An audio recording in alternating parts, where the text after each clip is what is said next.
Magandang araw sa inyong lahat mga kaibigan at welcome sa isa na namang episode.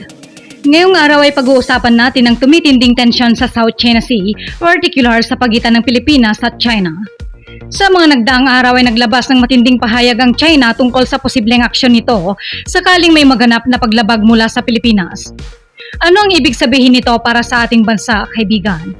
At ano ang kasunduang nakalatag sa pagitan ng dalawang bansa? Yan ang ating tatalakayin at bubusisiin ngayon. Pero bago yan ay huwag kakalimutang mag-like at subscribe sa ating channel para laging updated ka sa ganitong klaseng video. Noong nakarang mga araw, nagbigay ng babala ang China na magiging matindi ang kanilang tugon kung sakaling may gawin ng Pilipinas na itinuturing nilang paglabag sa South China Sea. Ang pahayag na ito ay kasunod ng isang kasunduan ng Pilipinas at China na tinatawag na Rotation and Reprovisioning Mission sa Ayungin Shoal. Ang mission